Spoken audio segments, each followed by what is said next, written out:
Vai. Pronto, foi. Perfeito. Já troquei pro computador. E é isso. Então, gente, sem mais delongas, vamos seguir a nossa conversa super divertida sobre transtornos de personalidade. Deixa eu pegar aqui a apresentação. Deixa eu enviar o link para mandar para pessoas. Vamos que.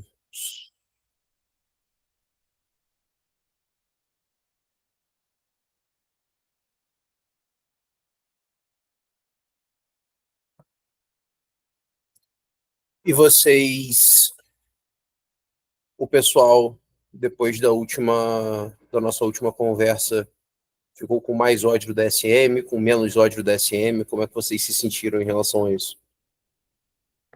Qual foi o Não, feedback? ódio. Não é bem um ódio, não. É, assim, uma certa tristeza com algumas limitações, mas é um negócio que a gente tem que se aprofundar para falar. Isso daí é sem dúvida. O ódio agora vai vir com borderline. Esse daqui eu fico odioso, porque tem material muito melhor fora dele que explica melhor. Mas os outros estavam até, em certa medida, manejável. Claro, com as discussões que a gente teve, né? De raça, de Sim. classe, aí fica manejável. Mas esse borderline realmente tem muito material melhor fora e o DSM é complicado. Não, pra caramba, pra caramba. Demais. E é exatamente nesse ponto que a gente precisa conversar e debater e discutir. Eu só preciso conseguir fazer ele aparecer do jeito que ele estava aparecendo antes, que eu não sei porque ele não quer aparecer.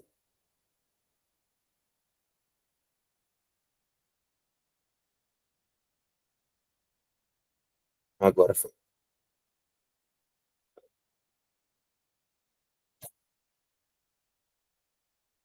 Vamos que vamos. Não apareceu aqui ainda para mim, Beth. Você já compartilhou já? Não. É porque quando eu estava botando para abrir a apresentação em tela cheia, ele estava abrindo a tela cheia do computador e não me deixava dar alt tab. Aí Ah, agora funcionou. tá. Agora não, Por isso que eu agora tá falei que aparecendo aqui. agora está aparecendo, sim. Então, antissocial a gente conversou na nossa última conversa, falamos sobre psicopatia. E agora vamos falar sobre borderline.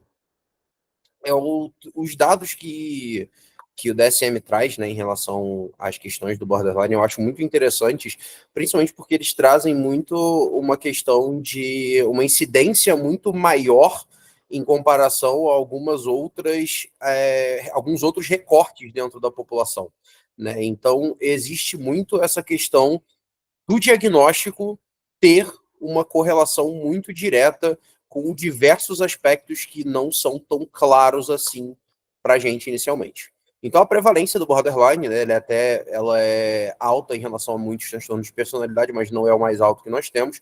Mas o que foi encontrado foi uma prevalência de 2,7% na população geral.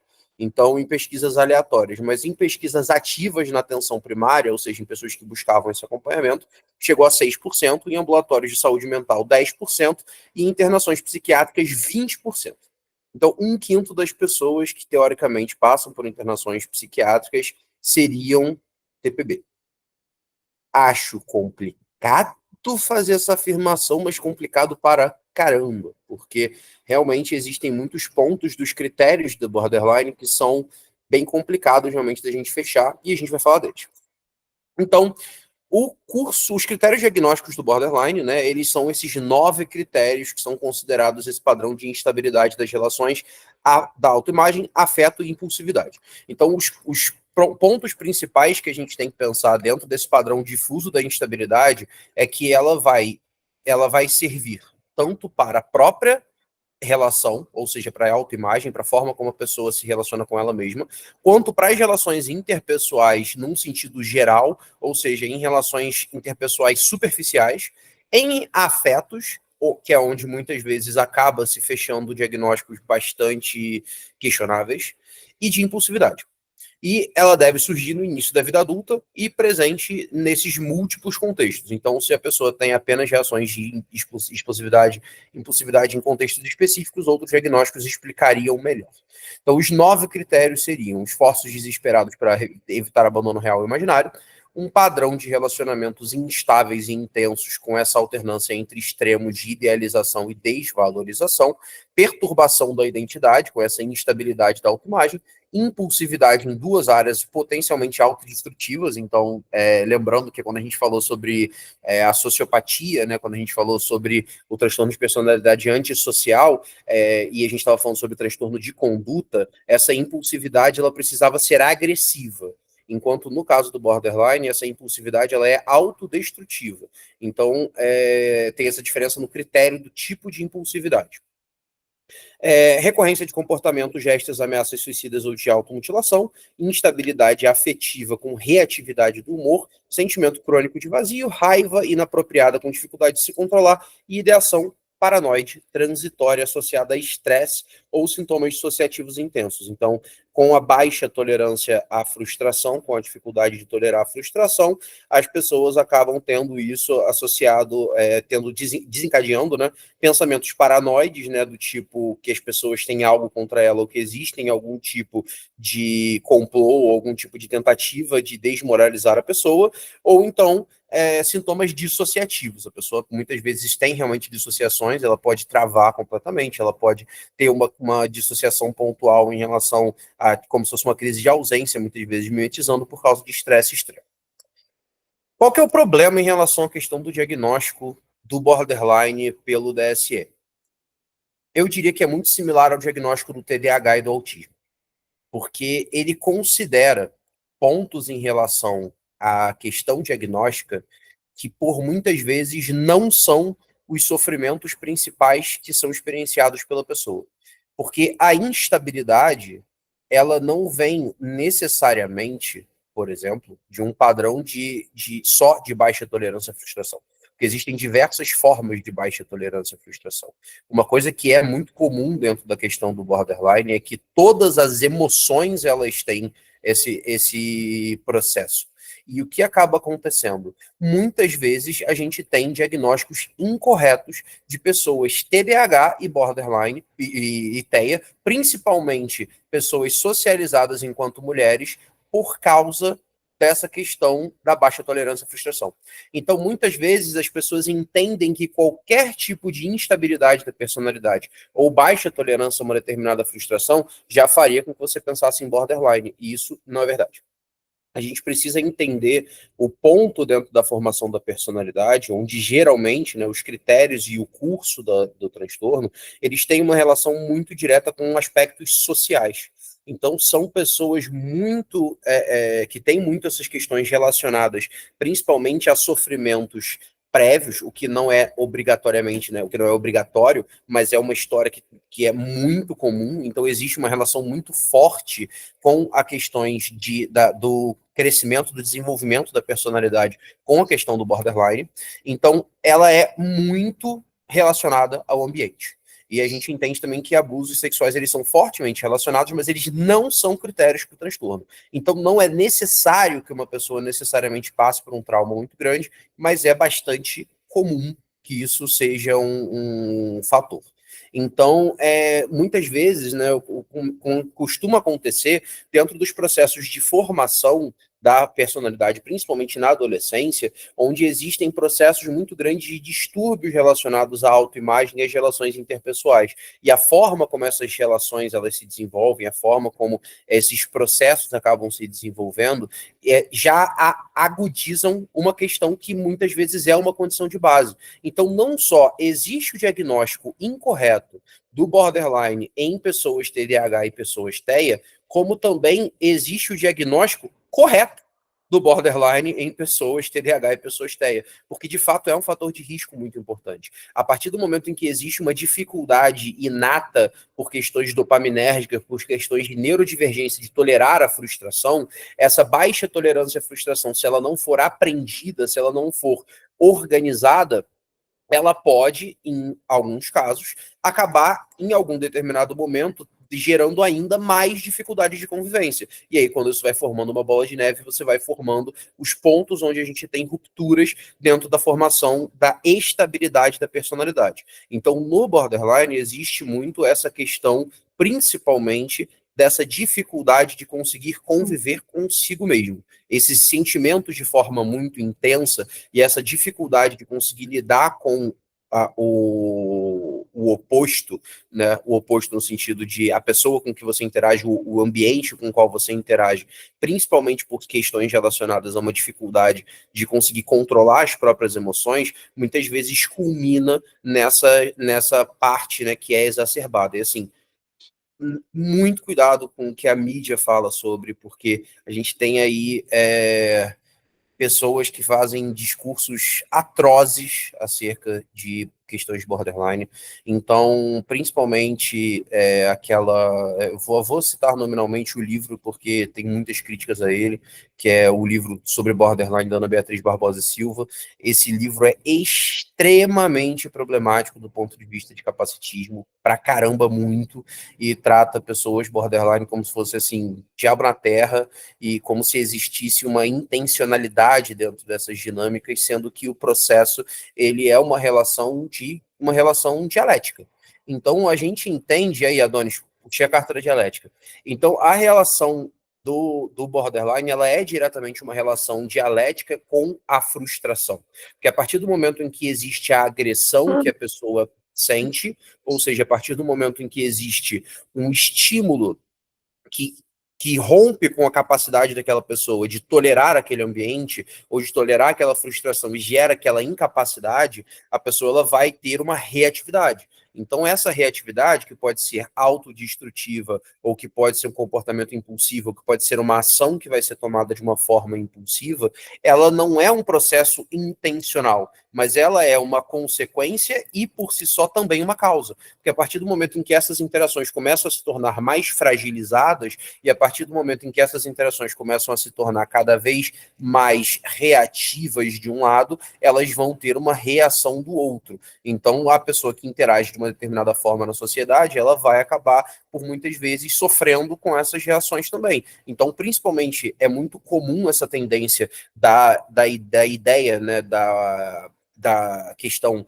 da idealização instantânea, ou seja, do apego que acontece de forma muito rápida e do sentimento que vem de forma muito rápida. Esse apego e esse sentimento, eles muitas vezes se voltam contra a própria pessoa, porque ela vai acabar se apegando a uma pessoa com quem ela não tem uma grande intimidade, ou vai acabar depositando uma confiança muito grande em pessoas que não demonstram essa confiabilidade, porque esse julgamento ele vai estar sendo anuviado pela dificuldade que essa pessoa tem em conseguir lidar com as próprias sensações e os próprios sentimentos. Então, quando eles vêm, eles batem tão forte que essa dificuldade traz essa instabilidade. E aí eu vou até pedir, porque eu sei que tem gente aqui, que eu acredito que tem gente aqui que trabalha com DBT, e eu gostaria de ter mais visões acerca desse processo mesmo. Eu quero aí efetivamente puxar as pessoas para a roda de conversa agora. Vou botar vocês no fogo e eu quero saber se alguém quer falar sobre. Eu gostaria de ter uma visão da psicologia sobre isso.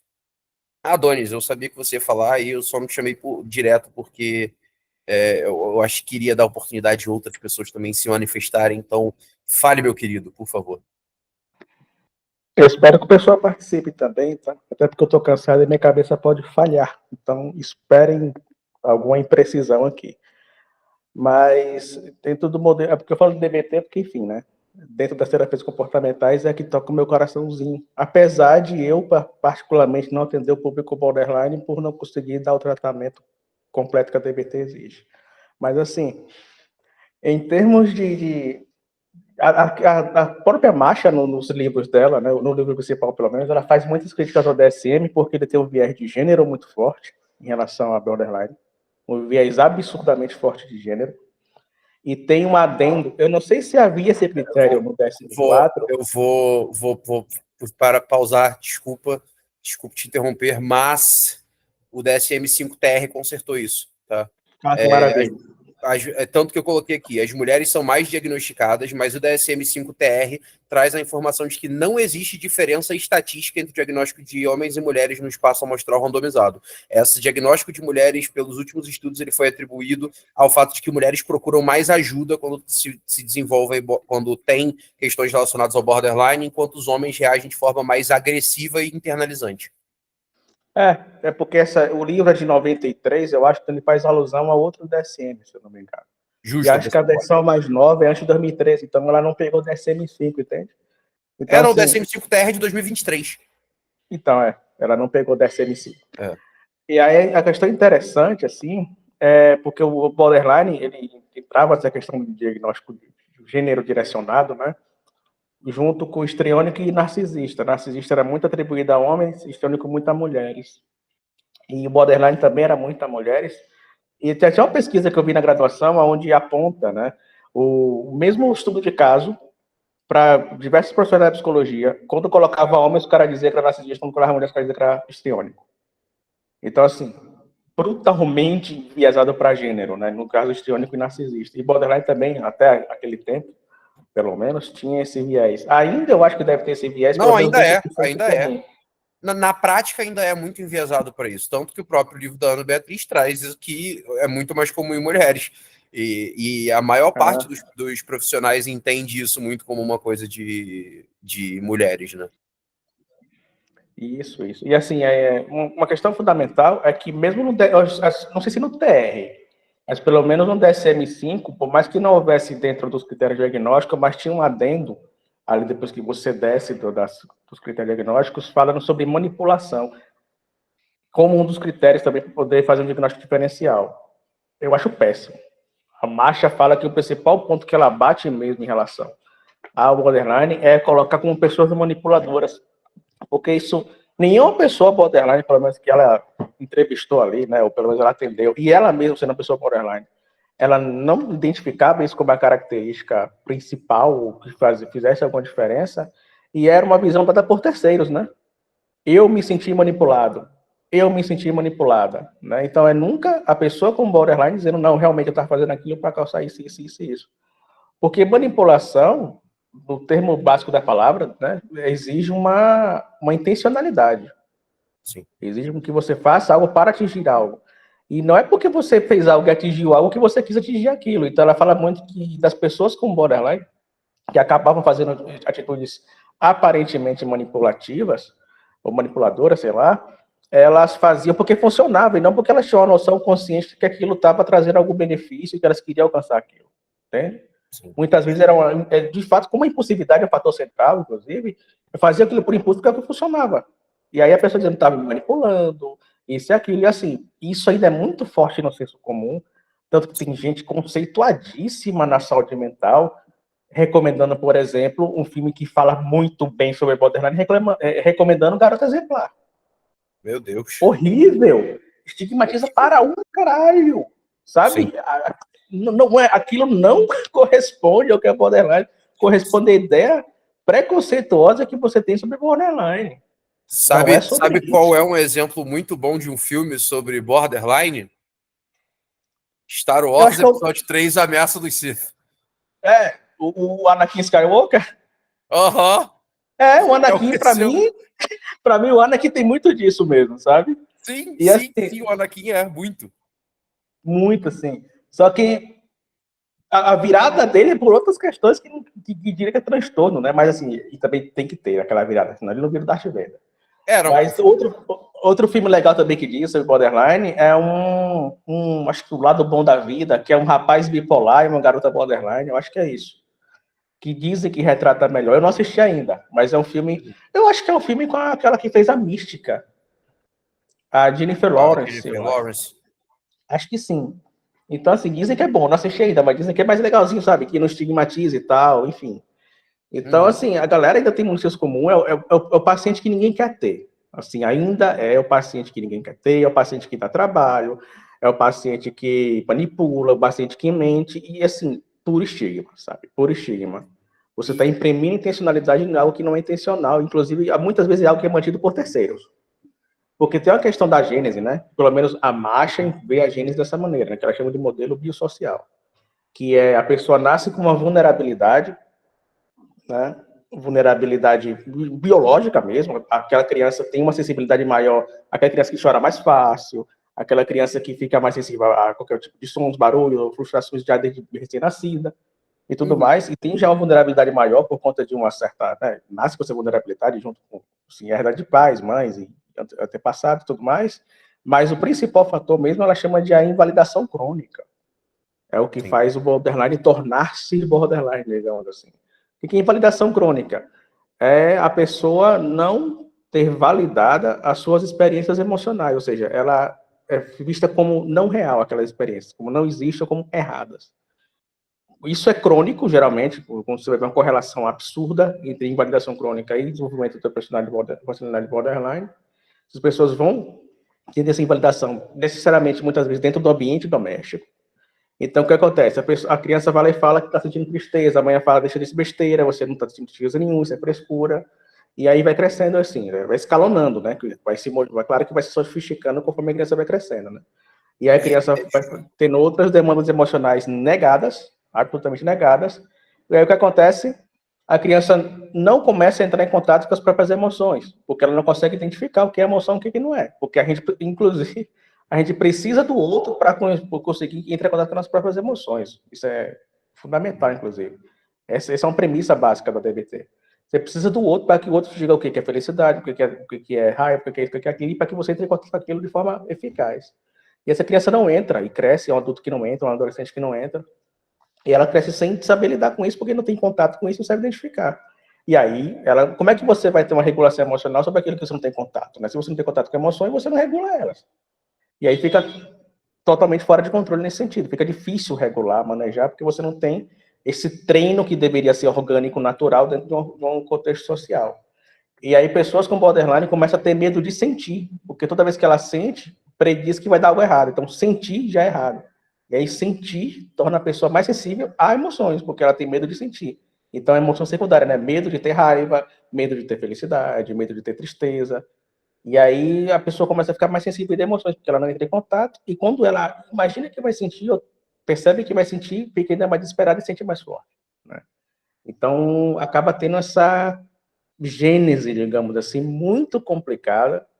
E às vezes a terapia para ensinar essa pessoa a entrar em contato com. Eu acho que o Bruno adora isso, né? O Bruno tá vendo o Axe e fala de esquiva experiencial. Então a pessoa tem que parar digamos assim, de evitar as emoções. Não, ela nem faz isso, nem é conscientemente muitas vezes, mas parar de evitar as emoções e começar a entrar em contato de forma saudável, e começar a identificar melhor para poder regular. E aí sim ter um manejo melhor emocional. Então, a Masha, por exemplo, ela acha que é errado falar que é um transtorno de personalidade. Ela fala que é muito mais um transtorno global de desregulação emocional. Porque para ela, né, para ela, tudo tem a gênese da dificuldade de regulação emocional, inclusive a questão do apego, né, porque o abandono acaba vindo mais forte, ou o medo de não dar certo acaba vindo mais forte. Então, para ela entende como um transtorno de regulação global emocional. Então, tem essas questões, assim, no borderline, que às vezes não chega ao público geral, né? Isso é super importante que chegue, e chega só a caricatura da pessoa manipuladora, sei lá, biruta da cabeça, que é desregulada, que é isso, que é aquilo, e faz mal a todo mundo, e não dá certo com ninguém, entre outras coisas. Perfeito, perfeita colocação.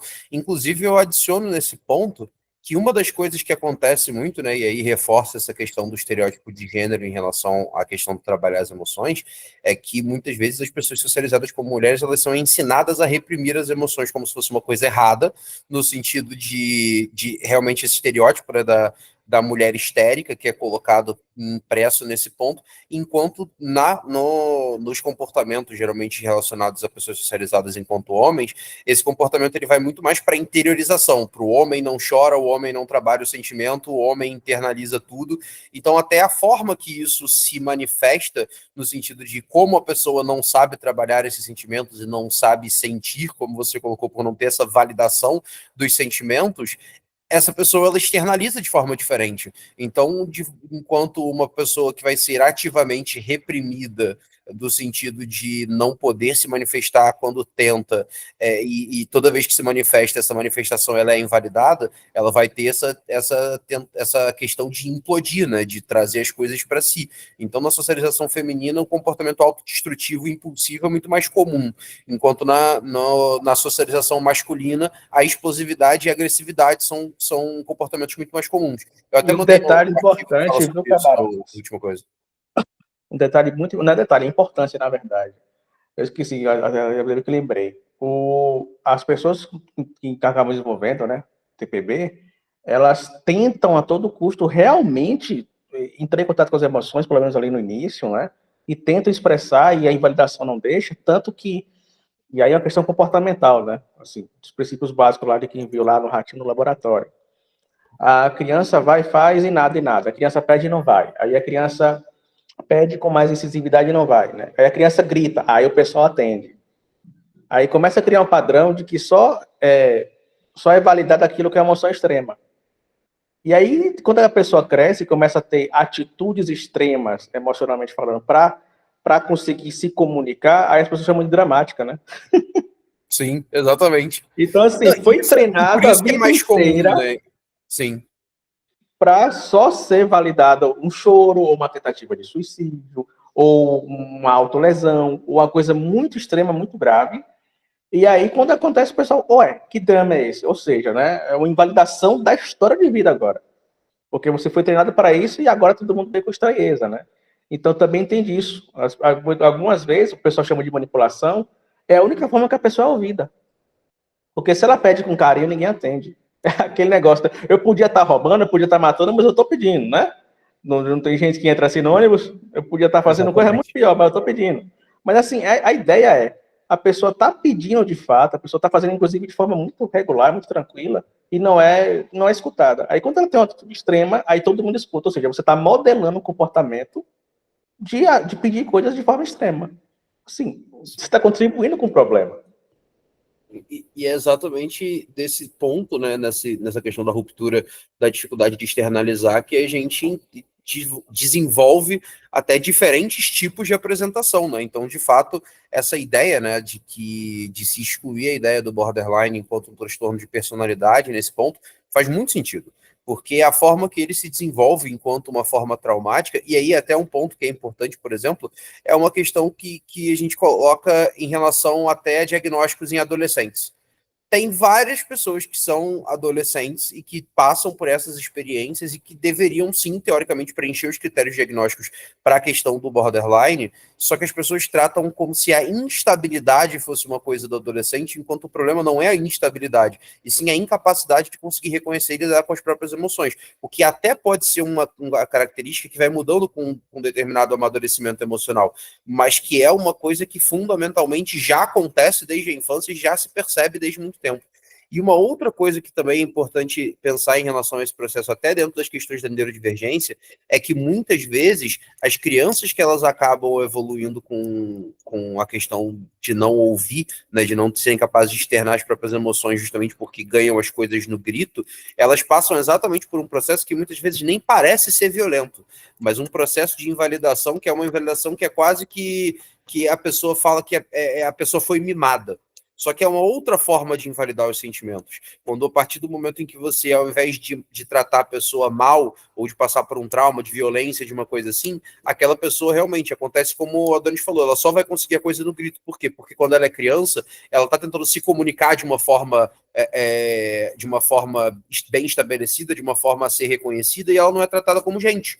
Só que, na hora que ela grita, os pais querem calar aquele grito e eles vão dar o que a criança quer. Então a criança ela perde essa capacidade de tolerância à frustração e, além disso, também perde essa capacidade de ter suas emoções trabalhadas e reconhecidas. Então, não só necessariamente vai ser um processo de violência. Quando a gente fala da relação ambiental do borderline, ela tem muito mais a ver com a relação da incapacidade de aprender a lidar com as emoções do que propriamente com necessariamente um silenciamento violento. obviamente existe uma relação muito forte com a violência, né, porque a violência é uma forma mais agressiva e traumática de silenciamento, mas outras formas que geram esse tipo de processo também são muito comuns e não devem ser descartadas. E uma coisa que é muito importante a gente perceber é que esse mesmo padrão ele é identificado em diversos contextos culturais. Então, a questão do borderline, diferente, por exemplo, da psicopatia e da sociopatia, que são questões que muitas vezes vão ter um contexto cultural, principalmente estadunidense, muito específico, e muito específico de relação com as questões da forma como você interage com o ambiente, no sentido mais fino da coisa, né, no sentido mais da relação social, até, por exemplo, o esquizoide, o esquizoafetivo, em outras sociedades, eles têm padrões diferentes. Agora, o borderline, ele tem um padrão muito similar em diferentes contextos sociais, justamente porque essa ideia dos seres humanos, nós enquanto indivíduos, trabalharmos as nossas emoções, ela é uma ideia, entre muitas aspas, geral. Então, ela é uma ideia que se aplica a todos os contextos sociais. E em qualquer contexto social onde uma pessoa não sabe ou não aprende a lidar com as emoções, a reação que ela vai ter em relação a isso vai ser de alguma forma parecida. Então, muito por conta disso também que esse processo é bem característico de ser identificado em muitas formas e em muitos ambientes diferentes. E também existe uma predisposição importante, tá? Que não se sabe exatamente o quão genética ela é. Então, ela é 5 vezes mais comum para quem tem parentes de primeiro grau borderlines. Então, existe uma correlação genética bastante forte, uma relação ambiental, mas o DSM-5-TR, ele não traz especificamente estudos em gêmeos.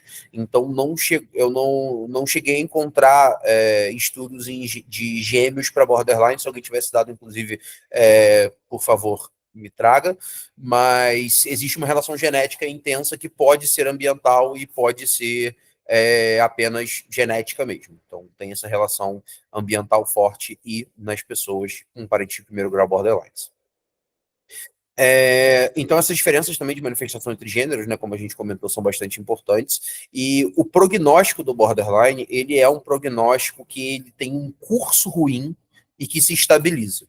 Então, ele é como se fosse realmente uma montanha-russa mesmo. Ele vai até um ponto ruim, ele tem uma descendente bem aguda. Então, no início da idade adulta, os sintomas costumam estar bem fortes, bem agudizados, e é justamente porque nesse ponto você acaba tendo uma confrontação com as coisas que acabam sendo fatores de estresse, principalmente a vida, no geral. Então, a pessoa que não sabe lidar com as emoções, quando ela encara questões dentro da vida, ela muitas vezes vai ter essa dificuldade, e quando ela está já num ponto da idade onde ela precisa estar lidando com essas questões e precisa estar lidando com essas dificuldades, ela acaba se estabelecendo com uma gravidade um pouco maior. Então, no início da idade adulta, o curso costuma ser muito pior e, com o tempo, ele vai estabilizando. Não sei quem levantou a mão primeiro, peraí, deixa eu ver. Não sei se foi o Eric. Fui eu. Show, então fale aí. Primeiro fazer um comentário rapidinho, lá no começo da fala de Adonis, lá atrás, de que, assim, né, chega a ser irônico como alguns critérios do DSM, como são feitos neotípicos, eles são meio que contraditórios, né? Tipo, isso que foi falado do border, e, por exemplo, autistas têm dificuldade na comunicação. O autista falando exatamente o que ele quer dizer, e a pessoa neurotípica se perguntando qual que é o sentido por trás daquilo. Sim. Só isso, né? Agora, como pessoa que tem pouquíssima experiência com clínica, e que eu vejo isso, muita gente comentar isso, eu queria que você salientasse os diferenciais de border e bipolar, que eu vejo que tem muita gente que fica variando esses diagnósticos, já teve colegas que eu vi assim comentando isso, e parece que no senso comum muitas vezes as duas coisas se confundem. Se você puder comentar um pouco disso. Show. Eu vou deixar o Eric falar primeiro, depois eu comento sobre essa questão. Eu achei interessante essa coisa, camarada, que tu trouxe da questão do prognóstico ruim, né? porque anos atrás, antes de 1911, na época ainda que a esquizofrenia era chamada de demência precoce, Kraepelin falava que era de prognóstico totalmente ruim, né? Tanto é que ele titulava demência. E aí, não sei, eu fico meio receoso com essa concepção do prognóstico ser ruim, porque eu acho que impõe um certo fatalismo. Não, na verdade ele é um curso ruim com um prognóstico bom. Com prognóstico bom? Sim, é um curso ruim com um prognóstico bom. Ele começa muito ruim, porque é quando a pessoa começa a ser confrontada com as questões relacionadas à idade adulta, e aí conforme vai havendo uma estabilidade e uma melhor capacidade e um costume de lidar com as próprias emoções, a tendência é que ela vá melhorando. Então, tanto que o que o DSM traz é que por volta dos 30, 40 anos, se você mantém uma estabilidade relativa, geralmente, você consegue manter, por exemplo, os dados, né, trazem de 1 a 8 anos o paciente sem crises, a partir do ponto onde consegue ter uma resposta terapêutica por volta dessa faixa etária. Então, o prognóstico do borderline com a idade ele é bom, porque realmente entende-se que a pessoa vai ganhando as habilidades de lidar com as próprias emoções conforme o tempo passa. Então, por mais que existam sintomas e existam sensações, por exemplo, sentimento de vazio crônico, etc., vai havendo uma melhora nesse prognóstico. Então, o curso ele é muito ruim no começo. A pessoa com 20 anos, a pessoa com 22, 23, geralmente vai passar por momentos mais piores do que ela vai passar quando ela tiver com seus 30 e poucos, 40. Mas Perfeito. Mas, obviamente, a gente não pode considerar isso como uma coisa geral, né? A gente entende que isso é o mais habitual, é a estatística, mas cada caso é um caso, né? Então, é importante a gente trazer isso também. Isso não, quando a gente fala sobre essa parte de estatística em relação a isso, é importante que a gente também não veja isso como necessariamente uma questão que vai ser determinística para um tratamento individual. Então, é uma coisa que a gente realmente faz uma análise estatística. Então, sei lá, por exemplo, depressão resistente tem um prognóstico que a chance dela melhorar com medicamentos é muito pequena. E aí, depressão que é resistente a 4 medicamentos, a chance realmente é pequena. Não necessariamente é fatalismo sendo uma constatação de um fato. É só uma coisa que a gente nota nos estudos. Que, obviamente, eu não vou falar para o meu paciente, mas que eu preciso saber para saber o que eu vou esperar lidar. Aí a questão toda é para onde vai essa informação. Essa informação ela é captada e a gente usa ela para poder entender mais ou menos o que esperar. Saber que eu vou ter que ficar mais atento, saber que eu vou ter que ter um cuidado maior, saber que eu vou ter que ajustar medicamentos de tal forma, ou que essa idade ou essa faixa é um ponto sensível dentro dessas dinâmicas, mas obviamente você vai conhecer o paciente como indivíduo, né? Agora, assim, só antes de passar para o Heitor que levantou a mão,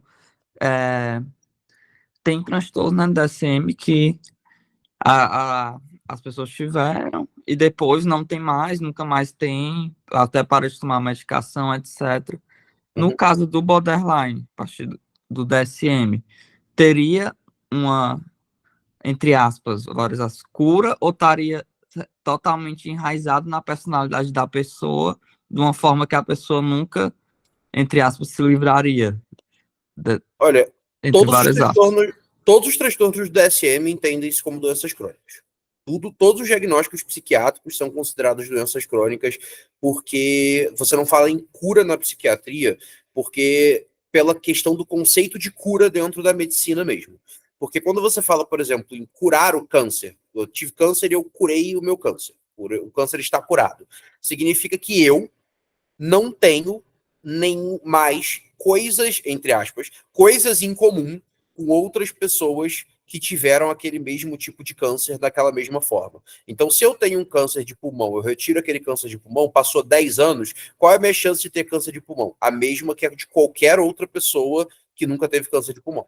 Então, quando você retira esse ponto, você também está dizendo que existe um fator de risco que está sendo retirado daquela equação. Agora, uma pessoa que é diagnosticada com, por exemplo, um episódio depressivo, ou uma pessoa que é diagnosticada com ansiedade generalizada, a gente entende que mesmo que ela não precise mais de medicação, mesmo que ela esteja num ponto bom da vida dela, mesmo que ela esteja completamente estável por tempo indeterminado, dentro dos conceitos psiquiátricos, ainda existe, caso aconteça alguma coisa, a possibilidade dos sintomas voltarem da mesma forma que eles se apresentaram anteriormente. E aí você não chamaria isso de uma nova ansiedade. Por exemplo, digamos que eu tive uma ansiedade muito grande por coisas que eu passei na minha vida, que eu tive dificuldades financeiras muito grandes. E aí, em um determinado momento, essa dificuldade financeira passou, eu consegui me readequar na minha vida, eu consegui ficar melhor dos sintomas, eu passei 25 anos muito bem. Minha empresa quebrou, faliu, eu voltei a ter dificuldades financeiras, os meus sintomas voltaram a ser exatamente como eram anteriormente. Pelo ponto de vista da psiquiatria, a gente considera que isso foi um retorno da doença de base. Ou seja, a ansiedade retornou. Não significa que você teve uma ansiedade, se curou e teve uma nova ansiedade. Mas isso é puramente por questões estatísticas. Porque o que é notado é que quando um transtorno ele vai embora, ele não volta diferente, ele volta igual. Então, ele geralmente volta da mesma forma e da mesma apresentação que que esse transtorno teve na sua forma de base. Então, uma pessoa que teve tais sintomas de depressão, quando ela voltar a ficar deprimida novamente, ela vai ter sintomas similares àqueles sintomas que ela teve anteriormente. E por conta disso, a gente considera que os transtornos psiquiátricos são inerentemente crônicos. Então, a resposta é não. Borderline vai ser sempre considerado borderline nesse aspecto.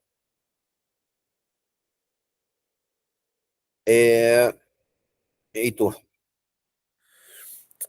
Então, boa noite. A primeira vez aqui, então peço desculpas, talvez não me encaixe na Que é proposta, isso? né? Todo mundo se encaixa, tá tudo bem.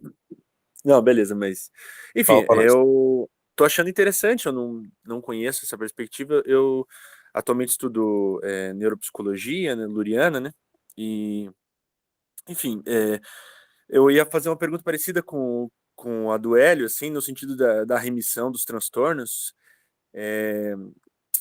porque do que eu acompanhei da conversa, apareceu tanto a possibilidade, né, de ter uma origem genética, por acaso, né, e também a questão do trauma, né, da pessoa passar por um trauma, né? E é interessante que, do ponto de vista luriano, a gente vê a questão do não desenvolvimento das funções de regulação, né? E, e nesse caso, não desenvolvimento das funções do córtex pré-frontal, que tem um processo que está diretamente ligado com a atividade prática, né, e com a linguagem, né, em resumo. Claro que isso implica uma série de fatores contextuais que não pode se resumir nessas duas palavras, mas a gente está falando de uma unidade concreta, né. E ouvindo sobre esse transtorno de personalidade borderline, né, eu pensei muito na questão das funções do frontal medial e orbital, né, que são funções a gente pode resumir, né, eu vou resumir novamente, né, mas ativação, inibição, tá ligado também, claro, né, o processo empático, né, e claro, né, a ligação do pré-frontal com as outras funções corticais, né, e são funções plásticas, né, então eu pensei bastante nessa questão de como processos de reabilitação, né, que desenvolvem funções de regulação, eles acabam gerando mudanças que são remissão desses transtornos, né. Então, eu pensei muito nessa questão de como o desenvolvimento de um processo de regulação, né, a partir de reabilitação, a partir de diversas formas de intervenção, ele possibilita o desenvolvimento de uma regulação que faz a pessoa não se enquadrar em determinado diagnóstico, né, no processo de transformação. Pensando, por exemplo, uma criança pequena que não desenvolveu as funções de regulação, ela vai ter sintomas diversos, né? E a intervenção, por exemplo, em crianças com, entre aspas, diversas, transtorno opositor, né, ela tem mudanças radicais, né, no comportamento da criança que não se desenvolvem num comportamento antissocial, né, futuramente, né? Eu pensei bastante sobre isso, assim, né, sobre essa questão do desenvolvimento de fatores neuropsicológicos, assim, né, específicos que possibilitam a transformação do sujeito, né? Sim, sim. Então, o que acontece? No borderline, a gente tem várias alterações neuropsicológicas que já foram notadas em diversos estudos. Tá? Então, dentro da neuroimagem, o que a gente percebe é, sim, uma hipoatividade de córtex pré-frontal, isso é um dos principais pontos.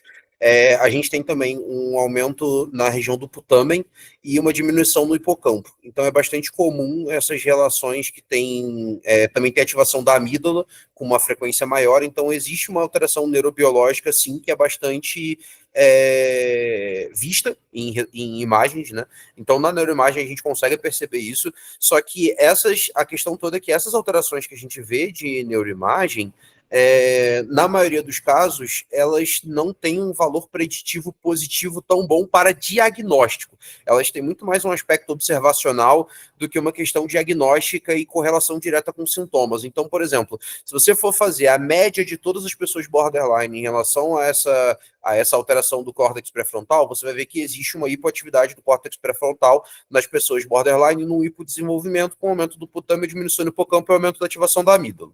Então, isso aumenta o comportamento desinibitório, isso aumenta as reações de raiva e de frustração, isso diminui a capacidade inibitória, isso diminui a capacidade de julgamento crítico. Então, existem todas essas alterações. Mas se eu for medir, não significa que o borderline, que a pessoa borderline que tem um putamen maior, ela vai ser mais agressiva do que aquela pessoa borderline que tem um putamen menor. Porque, por mais que exista essa correlação, ela não consegue ser estabelecida tão diretamente. Então, por isso acaba que a neuroimagem, por mais que ela tenha um valor de uma noção geral de como o cérebro está alterado, ela não tem um valor preditivo tão bom a nível sintomático a ponto de eu chegar e falar, não, eu vou fazer uma ressonância funcional em você agora, e depois eu vou fazer uma nova ressonância funcional quando você estiver melhor, e aí eu vou ver claramente essa diferença, e isso vai representar uma correlação direta com a melhora dos sintomas.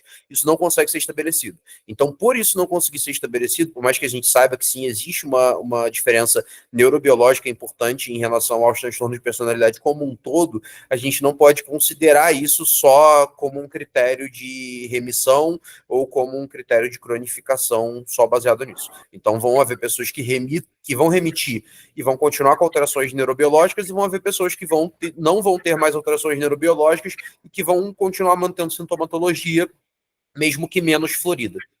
Eu vou dar uma. Desculpa entrar na sua frente, Adonis, mas, Heitor, tem uma outra questão que eu acho que é importante aqui.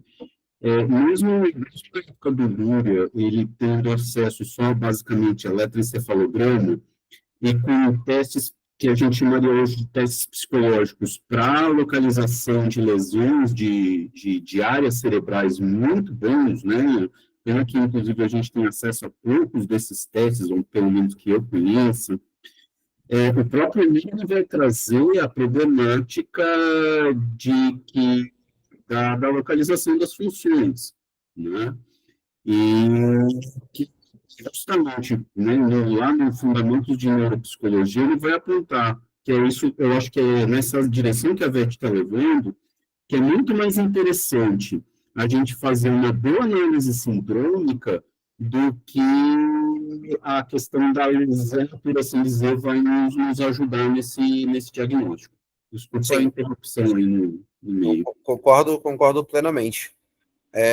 Antes de passar a palavra para o Tonis e para o Hélio, como eu acredito que o Heitor vai falar sobre o mesmo assunto, eu vou pedir para ele continuar o que ele estava falando. Então, eu ia trazer essa questão da análise sindrômica, né? Eu falei das áreas específicas, né? Porque você tem uma delimitação hoje, né, de estudos mais de neuroimagem voltados para essas áreas, né? Mas mesmo que você tenha vamos dizer assim, um córtex do tamanho normal, né? Sem uma diminuição de tamanho, você pode ter uma disfunção, né? Você pode ter uma dificuldade de regulação, mesmo você tendo um córtex medial ali do tamanho normal, né? Então, eu não quis fazer uma relação casualística da imagem, né? Da localização diretamente com uma patologia específica, né? Mas no sentido de que do ponto de vista de uma análise sindrômica, né, que eu vou observar o desenvolvimento ou não de determinados fatores, né, mesmo que eu não precise localizar esses fatores, eu vou conseguir analisar o que está prejudicado desse sujeito, e ao reabilitar esses fatores, eu posso desenvolver o processo de remissão, né? Não estou... eu tratei da questão da localização porque eu acho que é uma discussão mais recente na neuropsicologia, né? E que não é uma parte, inclusive, que o Luria desenvolveu, né? É mais dos lurianos mais recentes, assim, né? E daí eu trouxe essa questão, pensando na análise sindrômica, né? Pensando na questão, por exemplo, de reabilitar especificamente a impulsividade e a ativação, por exemplo, de um indivíduo que tem, por exemplo, borderline, entende? É diagnosticado com esse transtorno, né? O desenvolvimento desses fatores, ele vai mudar a estrutura psicológica do paciente, né? Então, pensando nisso, eu poderia gerar remissão. Foi mais ou menos nesse sentido o raciocínio, né? Não me apegando à localização, mas apenas tratando de que são fatores neuropsicológicos que, em geral, apresentam uma localização nas áreas terciárias do terceira unidade funcional do Luria, né? Mas foi só uma pontuação, assim, nesse sentido, sabe? Enfim. Sim, não, perfeito, perfeito. Mas é uma colocação muito importante, é realmente a gente entender essas questões relacionadas à parte da neuroimagem são muito importantes, e a única questão é que, infelizmente, isso não tem uma aplicação clínica tão boa quanto a gente gostaria. Eu gostaria muito de conseguir utilizar isso na clínica, na verdade, né? Por mais que... é biologicista. Sim, mas quanto mais ferramentas a gente puder usar na clínica, melhor. Eu não sei se o Adonis ou o Hélio levantaram a mão primeiro. Eu tenho sérios problemas de ver quem levanta a mão em que ordem nesta porcaria. Foi o Adonis. Então, Adonis, diga-me. Isso será interessante porque, assim, eu acho que o que o Heitor fala casa muito bem com a explicação mais recente sobre como essa criança não passa pela socialização necessária para ter o controle voluntário das emoções, né? Assim, com todas as limitações de controle voluntário das emoções, mas de ter uma regulação emocional mais desenvolvida, né? A ela é negado esse acesso. Então, eu acho, inclusive, que o Heitor vai gostar muito, talvez, de ter acesso à questão da teoria biosocial, que ela foca muito nessa questão da gênese social dessa regulação emocional, né? Do controle ali voluntário, né, das funções psicológicas superiores, a partir dessas reações mais básicas, digamos assim, né, das reações emocionais. E um outro ponto também, tomara que eu não me esqueça agora, é que há na questão claro, essa atividade, digamos assim, emocional, né, a amígdala mais ativada e tudo mais, essa dificuldade do controle voluntário a partir ali do lobo frontal, isso tem no borderline e tal, mas também isso é comum, isso é uma característica transdiagnóstica de diversos transtornos também, né? E isso também é o problema. Você confunde isso com um monte de outro transtorno.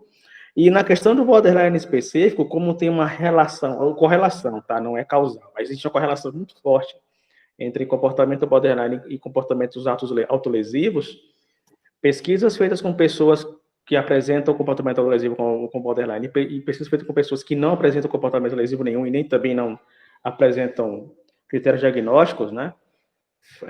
Apontam, pelo menos até a data da publicação do livro, apontam que pessoas com TPB, né, que é transtorno de personalidade borderline, elas, quando expostas a estímulos que parecem cortes ou lesões, elas sentem alívio emocional. Pessoas que não têm essa característica, que não têm borderline, não têm essa característica de autolesão, apresentam uma ativação simpática, né? A pessoa fica mais eufórica no sentido de ficar com medo, né? Apresenta reações de medo, fisiológicas de medo. E como é que é feito esse experimento? Todo mundo vendado, venda todo mundo, coloca ali os marcadores, né, para medir a reação fisiológica, e as pessoas com borderline, quando é passada, borderline e com comportamento de lesão, né? Quando é passada uma lâmina falsa em certos locais do corpo, a pessoa tem uma sensação de relaxamento fisiológico. Pessoas que não têm essa característica, há uma elevação, né, da atividade simpática, ou seja, a pessoa fica com medo. Então, ainda assim, se a pessoa usa autolesão como forma de se regular emocionalmente, ela vai ter esse aprendizado, né, digamos assim, esse aprendizado, diferente de quem não tem isso. Né? Então, também a questão da plasticidade também entra aí. Né? Sim, sim, é em TDAH, realmente, TDAH, autismo, é bem comum hipoativação no frontal em diversas síndromes. Né? Tava tentando, Hélio. eu tava tentando pensar aqui nessa questão da clonificação, porque é uma questão que sempre me deixou com a pulga atrás na orelha, né? Porque se a gente for pensar a partir do Vygotsky, do Leontiev, do próprio Luria, que o Heitor citou, etc., a partir de perspectivas materialistas e dialéticas, talvez, posso estar completamente errado, não se faça muito sentido falar de clonificação, por exemplo, em quadros de transtorno de personalidade, porque a gente pressupõe, por exemplo, como o Leontiev traz, que a personalidade se constitui na hiperatividade, e ela está sempre em movimento. Então, falar de cronificação estabelece uma rigidez, uma fixação na própria personalidade que não existe. Se a gente for pensar a partir do Leontiev, por exemplo. Então, e a gente pode pensar também, por exemplo, a Melissa, naquela tese dela, a formação social dos transtornos de humores. Ela vai trazer uma questão interessante também, que ela resgata, inclusive, um pouco da antipsiquiatria, que falava isso, embora estou frustrando a antipsiquiatria, mas tem várias críticas a algumas coisas que a antipsiquiatria traz. Mas, enfim, é que a cronificação é resultado tanto da institucionalização, né, e tanto também de relações sociais adoecidas, que são internalizadas. Relações sociais adoecedoras, que são internalizadas. Então, eu fico pensando se essa ideia de cronificação dos transtornos de personalidades não estaria ligado aos próprios limites da ideia de personalidade no DSM. Eu concordo. Eu acho que faz bastante sentido. A questão é que realmente é o que eu falei. Isso é por questões classificatórias da ciência médica. Isso não tem nem a ver com psiquiatria e psicologia especificamente. Nesse caso, é literalmente o que você considera conceitos de cronificação pela ciência médica mesmo. Então, por exemplo, vou dar um outro exemplo. Asma é uma doença crônica. Eu tenho asma. Eu tive minha última crise de asma aos 12 anos. Eu não tive asma, eu tenho asma, porque a asma é considerada uma doença crônica pela definição médica de doença crônica. Se a gente for considerar dentro do ponto de vista do estudo social, eu concordo 100% com isso que você falou. De verdade, concordo plenamente com essa questão, e isso é um processo que ele é classificatório, porque a gente entende, e aí também eu discordo desse ponto, mas a gente entende a psiquiatria como algo não separado da ciência médica. E eu entendo que existem muitas diferenças muito fundamentais em relação a isso, tanto no processo diagnóstico, quanto no processo terapêutico, quanto até no processo de estudo, em todos os processos diferentes existe uma diferença bizarra entre a psiquiatria e as outras áreas da ciência médica. Mas como a gente e o DSM, inclusive, estamos sobre a égide da medicina baseada em evidências, a gente tem que considerar isso como um conceito. E aí, novamente, isso não é para ser aplicado socialmente. Da mesma forma que a gente falou sobre questões fatalistas, sobre questões de prognóstico, e que eu não vou chegar e aplicar isso na minha prática clínica e falar para o paciente, você tem um quadro de depressão grave, isso aí, você não tem prognóstico de melhora e a sua chance de melhorar é quase zero, eu nunca vou falar isso para ele. Mas é isso que a medicina baseada em evidências tá relacionado. Então, é realmente um ponto que é uma barreira do que a gente entende como ciência médica. Mas eu concordo com você. Eu acho que o Wagner, isso. Sobre essa última, eu vou fazer algumas colocações bem rápidas. Primeiro, então a ciência médica está errada, porque se ela fala algo que não condiz com a realidade, e a gente preza pela realidade, então ela está errada. Simples assim. Eu concordo. É isso, né? Mas é que o capitalismo e a burguesia, eles estão errados. Exatamente. Agora, eu queria. Depois te lembrar de comentar um pouco sobre essa relação e diferença entre Eu vou falar agora sobre a diferença entre bipolaridade e borderline. borderline. Agora, tem Eu uma tava... coisa que vocês falando de autolesão acendeu um trilhão de luzes vermelhas na minha cabeça, assim, de faróis e alarmes. Por quê? Eu não sou psicólogo clínico, e durante muito tempo eu fui psicólogo escolar. E desde quando eu comecei a trabalhar como psicólogo escolar, em 2009, até quando eu me afastei um pouco dessa área, apesar de eu sempre ter fazer em educação, que é uma área que eu gosto muito, talvez me joguem para ela amanhã de volta, uma coisa que eu percebi aumentar, mas aumentar de maneira absurda, principalmente nos últimos 10 anos, e assim, foi para a estratosfera com a pandemia, foi o que autolesão das escolas. E aí, por que eu estou trazendo isso? Não só pela pequena questão para ser debatida, né, em termos de saúde pública das nossas crianças, se perguntar por que nossas crianças estão se cortando, mas aí esse debate de vocês, esse dado que o Adonis trouxe desse experimento,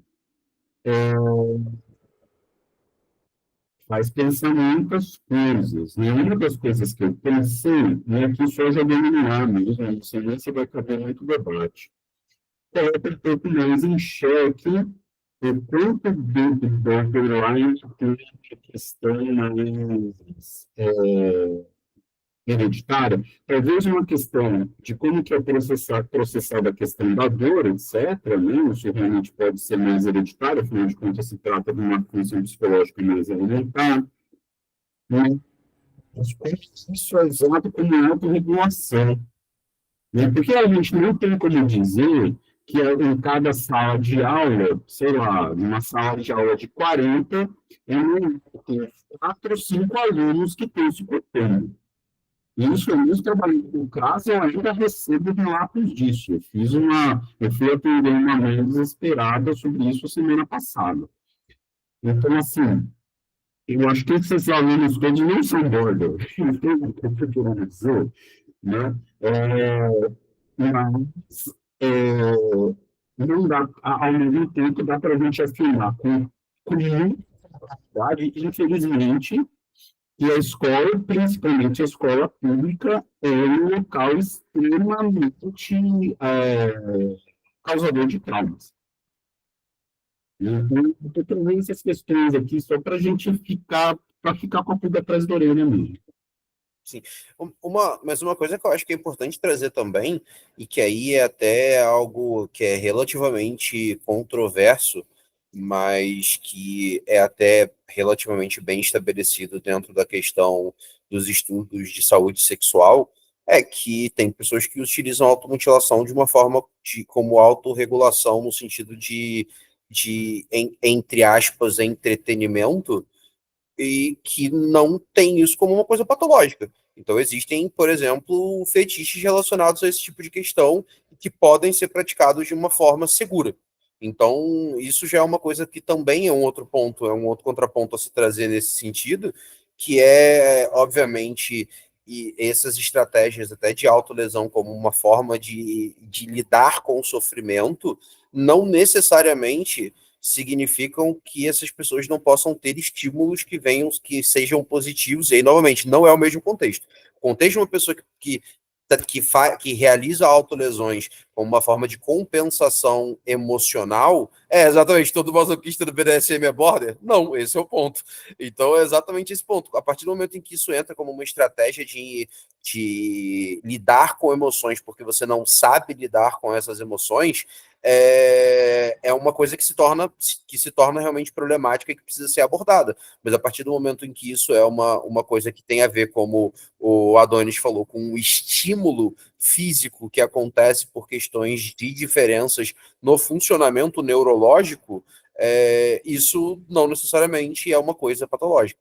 Então, também é importante a gente perceber que, muitas vezes, essa questão da relação com a dor e de uma relação atípica com a dor, ela vem muito mais de um processo, de uma coisa que, por exemplo, a pessoa muitas vezes gosta de dor e sente prazer naquilo, não tem aquilo como um sofrimento psicológico e vai descobrir aquilo dentro desse processo. E, infelizmente, acaba que a automutilação é uma coisa que as pessoas acabam fazendo de forma extremamente sem ter muita noção exatamente do que estão fazendo para tentar anuviar um sofrimento, para tentar trazer um conforto a um sofrimento que acontece naquele momento, o que são coisas diferentes. Então, essa questão da relação biológica, ela acaba sendo interessante para a gente refletir mesmo sobre esse tipo de coisa, que pessoas, muitas vezes, elas podem ter essa relação biológica e vai ser uma relação que não necessariamente é patológica só pelo fato de ela envolver uma relação com dor.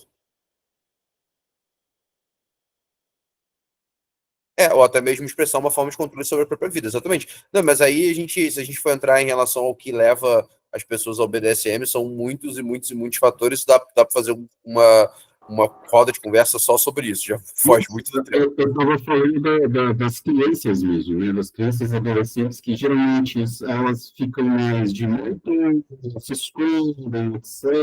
Né? E muitas vezes a única coisa que elas conseguem Justo. é a se autolesionar. Sim, faz sentido, faz sentido.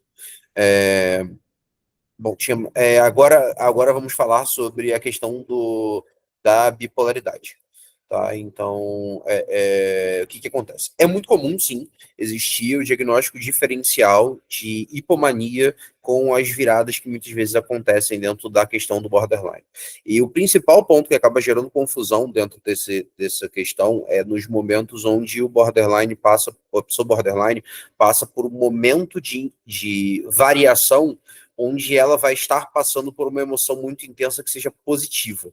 Então, muitas vezes, existe uma confusão em relação ao que acontece na hipomania, né, que é aquela relação de aumento do afeto, né, um afeto expansivo, um humor expandido, né, uma hipertimia, um humor expandido com um afeto que modula esse humor expandido, então aquele afeto muito exacerbado, e aí você acaba confundindo isso muitas vezes com o que acontece nos processos de apego, muitas vezes. Então, uma pessoa TPB que está no início de uma relação nova, por exemplo, que está sentindo aquela energia da nova relação, né, que é um termo muito usado pela não monogamia política, essa ideia da energia de nova relação que traz essa vivência, essa sensação de estar vivo, quando ela bate numa pessoa que tem essa questão da emoção muito intensa, isso acaba gerando uma impressão de que aquela pessoa poderia estar em mania ou em hipomania. E como que a gente diferencia isso? A gente diferencia isso principalmente pelo fato de que, primeiro, pode ser que seja os dois. Tá? Borderline e bipolaridade não são diagnósticos excludentes. Então, uma pessoa pode ser ambos. Então, não necessariamente a gente vai precisar diferenciar. É justamente por isso que é importante a gente conhecer os transtornos, a gente entender o que acontece em cada um desses processos. Porque uma pessoa ela pode sim ser borderline e ela pode estar fazendo uma virada hipomaníaca, ou ela pode ser borderline e bipolar e não estar fazendo uma virada hipomaníaca, é simplesmente estar muito feliz com alguma coisa que aconteceu. Então, quando você precisa prestar muita atenção em relação a como isso interage nos outros ambientes. Então, se a pessoa ela está feliz, mas ela está, por exemplo, entre aspas, patologicamente feliz, né? Ou seja, numa forma que ela está muito expansiva, e isso se reflete em todos os ambientes que essa pessoa está, isso se reflete em todas as formas de convívio que essa pessoa apresenta, isso aumenta muito as chances de estar se tratando de uma virada maníaca. Porque quando a gente fala de uma virada maníaca ou hipomaníaca, a gente entende que existe uma elevação global do humor. Não é só naquele momento, não é aquela pessoa, por exemplo, está hiperfixada na pessoa com que ela está se relacionando, ou na amizade nova, ou na coisa nova que ela está fazendo, e aí naquele momento tudo gira em torno daquilo, tudo passa a ser sobre aquela questão. Não, é muito mais sobre uma alteração geral do estado. Então, a partir do momento em que a pessoa ela tem a questão da bipolaridade, essa mudança de estado ela é generalizada. Ela não é só uma coisa que diz respeito a um ponto específico. Enquanto no caso do borderline, quando existe essa virada, que é um apego excessivo, uma elevação de uma emoção muito grande, pô, conseguir um emprego novo, é o melhor emprego da minha vida, etc. Geralmente essa questão ela vai estar direcionada para uma coisa. Então é importante para a gente poder diferenciar principalmente a forma como essa pessoa interage com as outras, né, ao redor, e a forma como essa pessoa vai estar reagindo nos outros ambientes que não são só aquele ambiente no qual você notou essa intensidade muito grande. Fez sentido? Fez. Valeu. É que às vezes eu só vou falando e eu não sei exatamente o que eu falei no final da minha frase. Acontece, mas é isso. Então, continuando. Agora vamos seguir em frente. Então, alguém tem mais alguma colocação sobre o fatídico transtorno borderline, que a gente ficou 1 hora discutindo e eu achei super interessante, adorei o papo. Ok, então sigamos. Vamos falar sobre transtorno de personalidade histriônica. Então, o histrionismo, né, ele é muito, assim, baseado em experiência anterior. Ele é um transtorno que eu vejo, tá? Vejo, sendo muito diagnosticado erroneamente. Muito, muito, muito. É muito comum pessoas fecharem diagnósticos de histrionismo baseado em coisas que não são suficientes para poder fechar esse diagnóstico, justamente por aquilo que o Adonis trouxe em relação à questão do aspecto de gênero, do aspecto de tentativa de silenciamento que está diretamente associado à questão do transtorno de personalidade histriônica. Então, quando a gente fala de histrionismo, a gente entende que é um objetivo de dominância social. O histriônico, ele não necessariamente ele vai querer só chamar atenção. Ele vai querer ser o centro das atenções. Então é diferente. A diferença não é querer chamar atenção. Tem muitas pessoas que, por exemplo, agem de forma a colocar se colocar em evidência, a se colocar, a estabelecer uma dinâmica onde essa pessoa ela está numa sensação de dominância, mas essa dominância ela não necessariamente é uma dominância exclusiva. Então, por que é importante pensar sobre isso? Porque muitas vezes essa pessoa ela não vai trazer uma dominância de forma exclusiva, apesar de se sentir confortável. Então, por exemplo, um narcisista, uma pessoa que só quer chamar atenção mesmo porque é meio show-off, é bem babaquinha mesmo, não precisa ter nenhuma patologia para às vezes ser meio exibido. Então, esse é o ponto, a gente vai chegar nessa questão.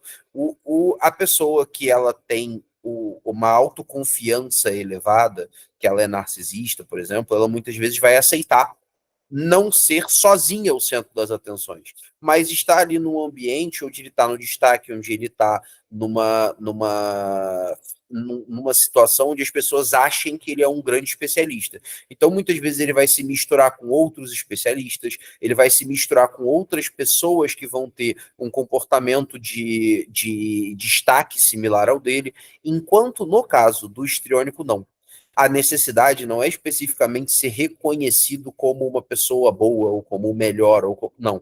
A prioridade é você ser o centro das atenções, é todo mundo estar olhando para você e você ser reconhecido como uma pessoa que está ali no controle daquela situação. Então, a ideia do histriônico é estabelecer uma dominância. E aí a gente tem, né, quando a gente fala do padrão de dominância, a gente tem uma dominância quente, que a gente chama, e a dominância fria, né? Então a dominância quente é aquela pessoa que ela busca seu centro das atenções por meio de puxar a atenção para ela de uma forma ativa.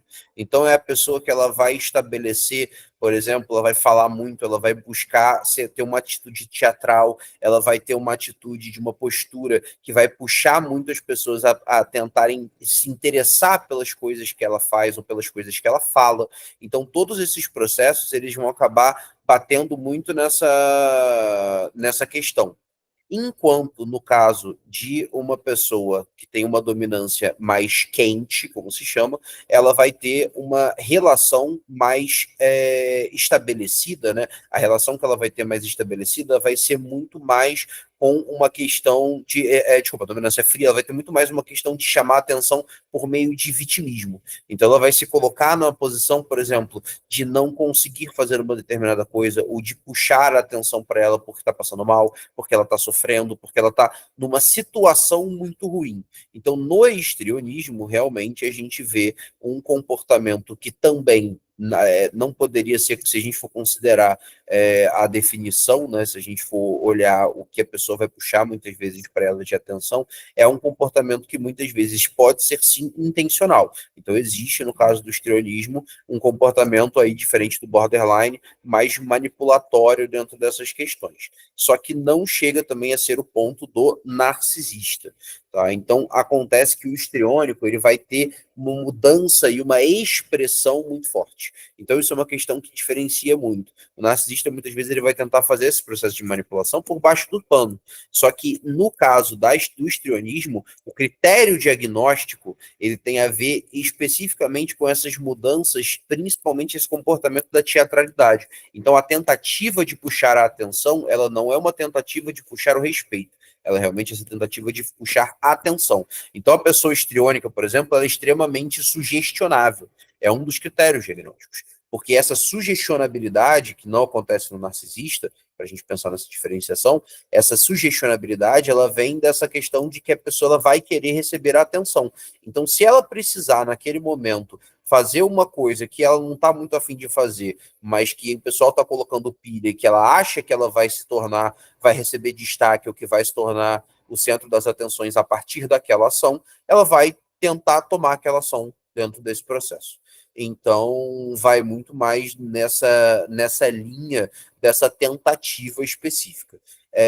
Em relação à questão principalmente sobre como o diagnóstico ele é feito, o maior problema em relação à questão do histrionismo é o uso desse diagnóstico para invalidar pessoas. Porque existe, o histriônico existe. Tanto que, por exemplo, uma das coisas que é muito comum em quem tem transtorno de personalidade histriônica é aquilo que a gente chama de síndrome de Munchausen, que é o transtorno de simulação, que a pessoa muitas vezes finge que está doente, toma remédios para efetivamente ficar doente. Então, por exemplo, existe muitas pessoas que têm essa necessidade de atenção que fazem uma simulação que não é consciente. Na síndrome de Munchausen, diferente da simulação, você não tem exatamente uma vontade pré-determinada. É quase como se fosse uma ação impulsiva que acontece na tentativa da pessoa de chamar a atenção. Então, isso realmente existe. Mas muitas vezes isso é utilizado como ferramenta de silenciamento. Então existe esse conceito, que já é um conceito extremamente antigo e machista, da mulher histérica. Né? Então, dessa questão do histrionismo estando relacionado principalmente à questão do feminino.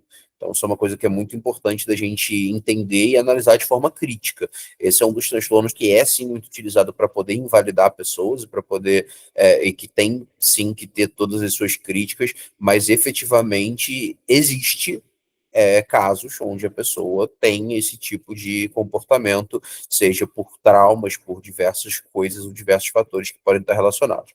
Então, é muito comum como um transtorno secundário também.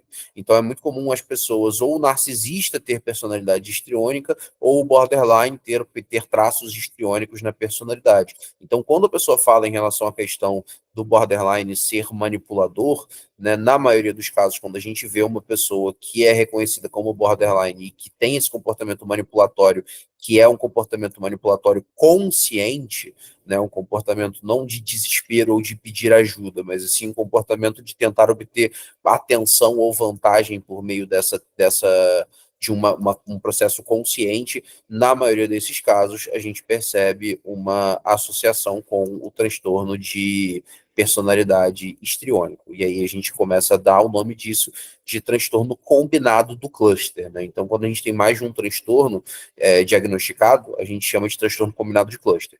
Então, existe o transtorno de cluster A, cluster B e cluster C. E aí você pode, por isso que eles são separados nesses grupos. Então, quando você estabelece esse diagnóstico do transtorno misto, você muitas vezes vai ter essa combinação do histriônico com borderline ou do narcisista com histriônico. Então, basicamente é isso. A gente entende também realmente que existe essa dificuldade, essa diferença, né, da manipulação de obter atenção versus a manipulação para benefícios próprios. Então, no antissocial, você vai ter uma manipulação mais para benefícios próprios, no narcisista, muitas vezes também, e no histriônico, essa manipulação ela tem esse objetivo realmente de obter atenção. O TP narcisista, quer dizer, na verdade, antes, alguém tem alguma questão que gostaria de colocar sobre a visão da psicologia acerca da personalidade histriônica que a gente não tenha conversado no Borderline?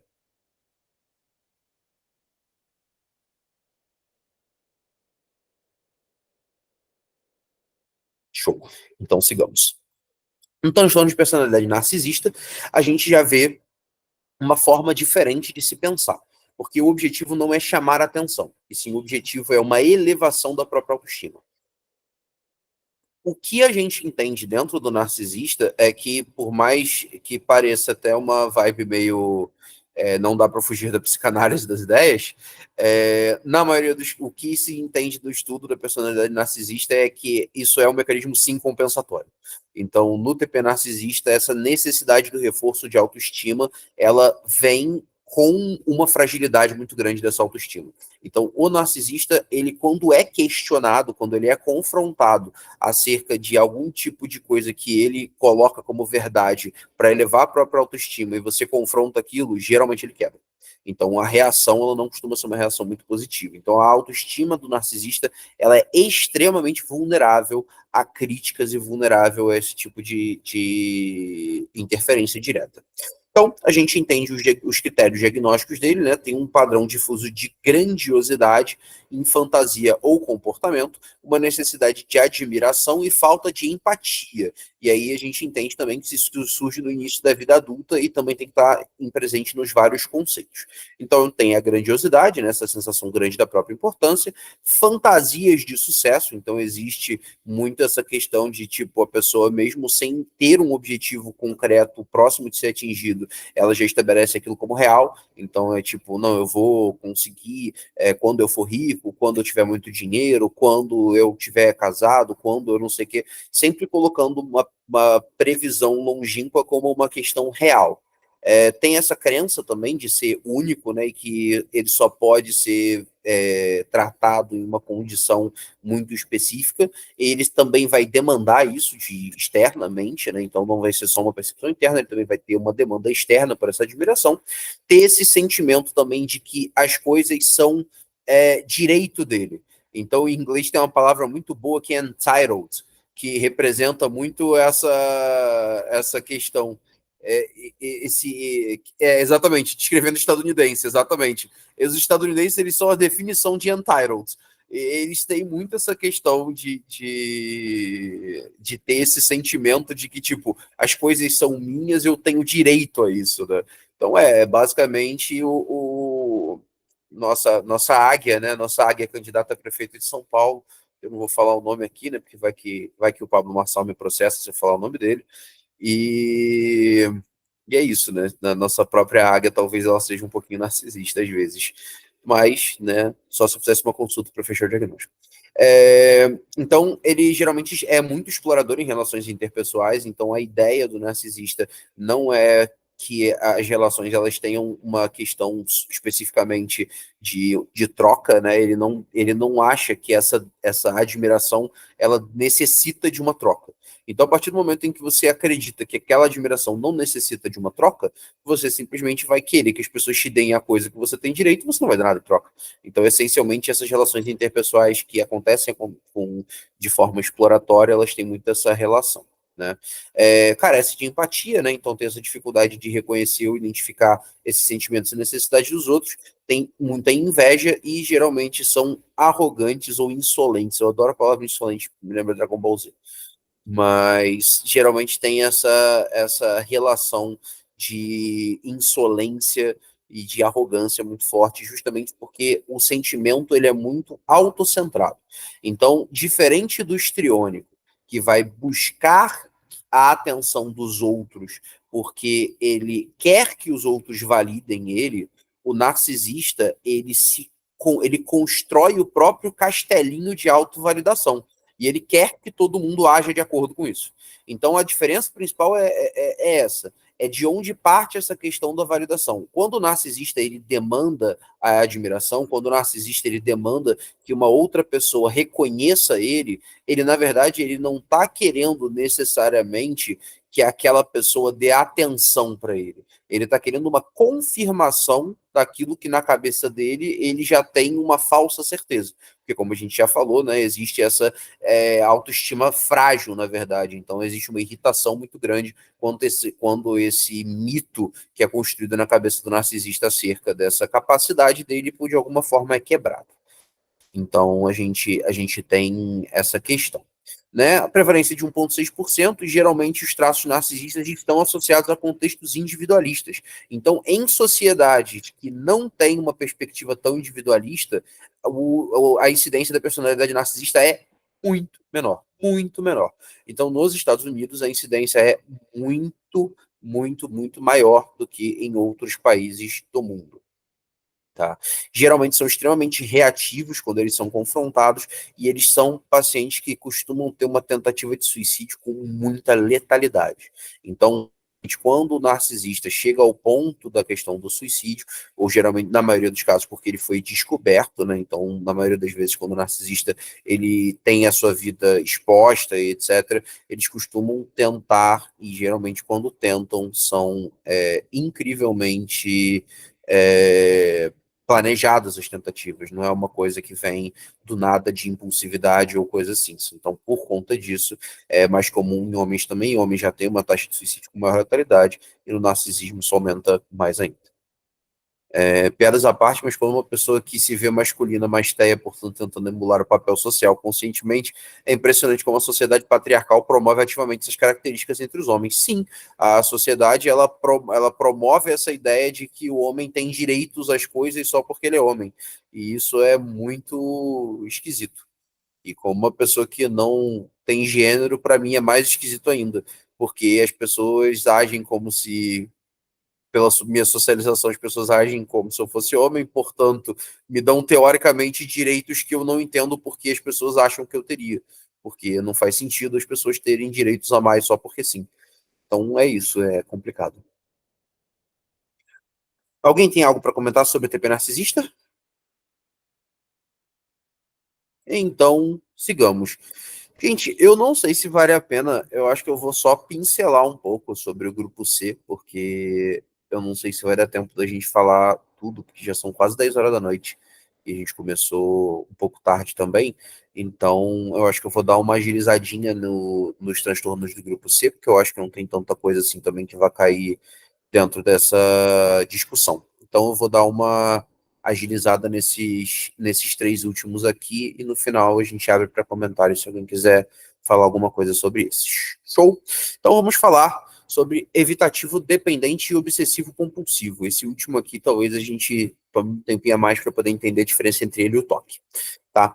No transtorno de personalidade evitativa existe uma grande tentativa de evitar pessoas. Então, a ideia, né, do transtorno de personalidade evitativo, essencialmente é um padrão de inibição social. Então, é um sentimento muito grande de inadequação e, consequentemente, de sensibilidade a avaliações negativas. Então, a gente entende que o contato interpessoal ele vai ser evitado de qualquer forma. A gente tende a ter um medo muito grande, né? Existe nesses casos de personalidade evitativa, principalmente de crítica, desaprovação ou rejeição. Ele não tem o principal ponto que diferencia, por exemplo, da fobia social é que o ponto não tem a ver com ansiedade. A personalidade evitativa, ela tem a ver com o medo da crítica. Então, o ponto da personalidade evitativa, o centro da personalidade evitativa, é o medo da crítica relacionada àquele processo. Então, quando a gente fala de fobia social, quando a gente pensa no sintoma de ansiedade relacionado à fobia social, essa ansiedade ela decorre de um medo de acontecer alguma coisa. Qual coisa? Alguma coisa. As pessoas com fobia social, elas sentem como se fosse dar errado a interação, como se a pessoa não fosse gostar dela, como se o mundo fosse acabar, como se fosse cair um quadro, e ela começa a sentir taquicardia, ela começa a sentir efeitos fisiológicos de ansiedade relacionados àquela fobia que ela tem de ter de ter esse contato social. Enquanto na personalidade evitativa existe um medo à crítica. Então o ponto é, a pessoa se acha muito ruim e não quer que as pessoas joguem na cara dela que ela é ruim. E aí, por conta disso, ela evita essas críticas. Então, a gente entende os critérios, né? Que são evitar essas atividades que envolvam contato interpessoal, não se dispor a se envolver com pessoas, se mostrar reservado em relacionamentos íntimos pelo medo de ser ridicularizado, se preocupar muito com críticas ou rejeições em situações sociais, se inibir em situações novas por sentimentos de inadequação, se ver como socialmente incapaz, sem atrativos ou inferior e relutar de forma incomum a assumir riscos pessoais ou se envolver em novas atividades. Então a ideia realmente é o ponto disso ser patológico. Então, na personalidade evitativa, não é só uma mera timidez. Ele é uma dificuldade que a pessoa tem, que não chega a gerar sintomas de ansiedade no sentido físico, mas que é um medo extremo da crítica. Então, o medo no transtorno de personalidade evitativa, ele tem a ver com essa baixa autoestima que gera crítica. Enquanto na fobia social, por exemplo, muitas vezes a pessoa fala assim, pô, eu sei que eu vou fazer uma boa apresentação, eu sei que eu tenho uma capacidade, eu estudei o negócio, mas na hora que eu chego lá na frente eu travo. Na hora que eu vou falar com a pessoa, eu não consigo falar. Isso é muito diferente de uma pessoa que tem dentro da personalidade a ideia de que existe uma inadequação e, consequentemente, as pessoas vão ter críticas a essa pessoa. Então, por conta disso, existe essa diferença entre a personalidade evitativa e a fobia social. Fez sentido? Principalmente o Hélio que tinha perguntado inicialmente. Estou. Então, uma das coisas que é muito característica é a hipervigilância, né, que é essa questão de sempre estar pronto nessa situação de luta e fuga. Então, a ideia é que a pessoa ela vai estar sempre vigilante para não ser criticada. Baixa autoestima com essa sensibilidade à rejeição. E geralmente são pessoas que acabam não tendo uma rede de suporte muito boa, porque elas não se sentem confortáveis nem muito com as próprias relações íntimas por causa dessas questões. Geralmente sofre remissão com idade, e é muito comum em processos de aculturação. Então, principalmente onde pessoas se inserem desde novas em ambientes onde elas não sentem que pertencem culturalmente. Então, por exemplo, crianças que são adotadas dentro de uma cultura que não é a mesma cultura que elas cresceram até aquela idade. Ou então pessoas que se mudaram de país com a família muito novos e não tem tanto apoio por parte da família. Muitas vezes acabam desenvolvendo essa sensação de inadequação por conta dessa questão. Tem uma maior taxa de uso de substâncias e também é muito comórbido da ansiedade social e da fobia social. Então, muitas vezes a pessoa que tem personalidade evitativa também vai desenvolver a fobia social. São duas coisas que se somam em muitos casos. Diga, Hélio. As pessoas com personalidade evitativa, elas se sentem perseguidas? Não, não necessariamente. Não é um critério. Elas podem sentir, mas por outros motivos, mas não é um critério. Porque, assim, se a gente for parar para pensar, né, em processos de aculturação, em processos onde a gente tem essas dificuldades de se inserir, é muito comum que você já se sinta de uma determinada forma já inadequado. E isso acaba gerando sensações, muitas vezes, persecutórias, mas inconscientes. Então, não é uma pessoa que vai, por exemplo, falar, não, eu acho que aquela pessoa não gosta de mim. É uma pessoa que ela vai falar, por exemplo, faz sentido, essa pessoa não gosta de mim porque ninguém gosta de mim. Então não é uma perseguição direcionada, sim uma ideia geral de que as pessoas têm uma impressão negativa dela. Então, de alguma forma se assemelha, sim, a algum tipo de ideação paranoide, mas não se classifica como tal porque é um sentimento muito mais geral e interno do que um sentimento direcionado para uma perseguição externa. Bom, transtorno de personalidade dependente. É um transtorno de personalidade que tem a ver com uma incapacidade generalizada de tomada de decisões. Então, não é apenas uma pessoa que tem dependência emocional, é uma pessoa que não consegue tomar decisões por conta própria e precisa do auxílio dessas pessoas de suporte para poder conseguir tomar essa decisão. Então, ela é uma pessoa que vai ter uma postura extremamente submissa, muito comumente ligado a transtornos depressivos e que é um transtorno de personalidade que vai ter muita relação, principalmente com questões culturais. Então, existem contextos culturais onde a gente vai olhar para uma situação que vai sim até haver uma dependência, mas que a gente não vai pensar num transtorno de personalidade como um diagnóstico, principalmente em locais onde existe muito ainda estruturas, principalmente, que têm um machismo muito forte. Então, um local onde, por exemplo, as mulheres efetivamente não tomem decisões, a gente não vai considerar que isso é um transtorno de personalidade inerentemente. Então, tem que se pensar no transtorno de personalidade dependente como uma questão relacionada a contextos culturais também.